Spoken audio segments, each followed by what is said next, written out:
and testimony, as well as the testimony of my child's infant mental health specialist. Because I wouldn't be able to read that in the room with dry eyes. And I may not get through this anyway. I'm here today on behalf of my son, who I will call X, for his privacy, and all the New Hampshire children in need of loving families. My husband and I were licensed as foster parents for approximately 6 years. During that time, we were called upon to care for and or raise 6 children.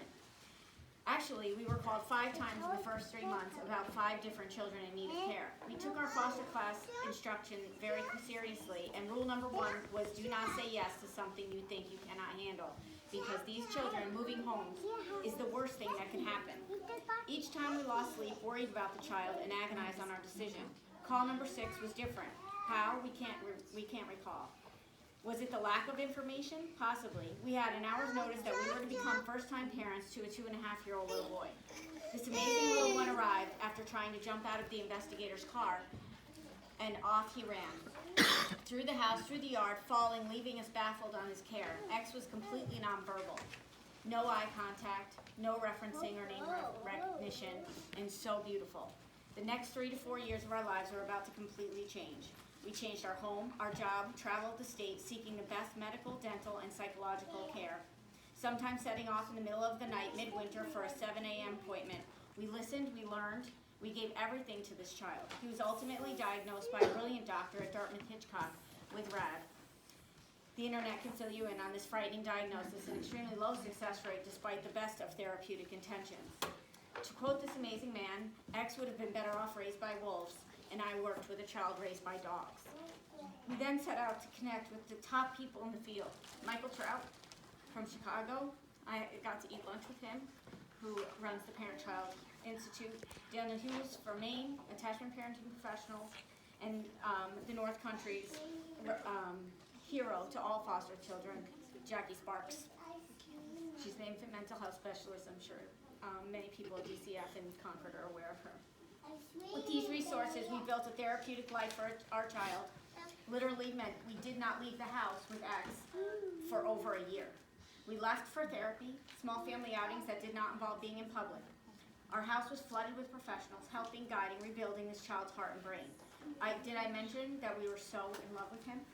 And that this all took place while keeping up on court hearings, home visits with DCYF, and yes, trying to earn a living and keep our sanity. One of the absolute worst things for us to hear, and we heard it often, is that X would have been moved and moved again if it wasn't for us. Somehow we were the exception and not the rule. Why would anyone not do everything to save a child's life?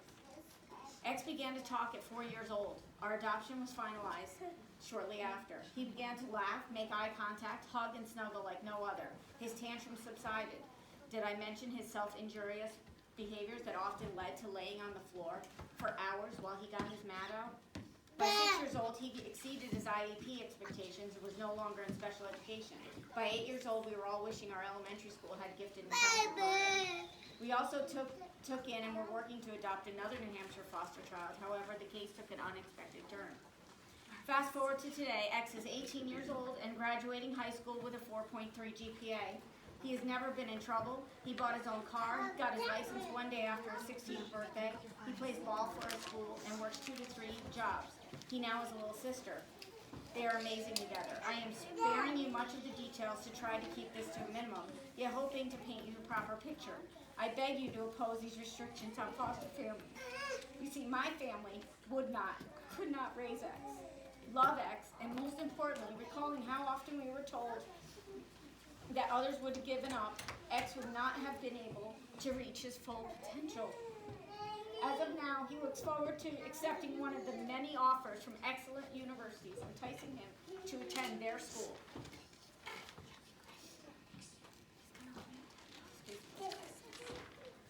Having been involved in foster support groups, I know of several families that would have had to walk away from New Hampshire's foster program had the state mandated that they, and their family members be vaccinated against their will, against their personal and religious beliefs, which, as I understand the Constitution of the United States, are protected rights of an American citizen. So I ask you this, are you prepared to have less beds for kids in care? Is there money available to open group homes for babies and toddlers when foster families leave the system? Will you be forthcoming in this expectation of forced medical interventions on potential foster families prior to the costly licensing procedures. The North Country has never had enough beds for foster kids, and even one less would be too much of a loss. Mine would be one less. Please seek to support more fast foster and adoptive families, not less. Thank you.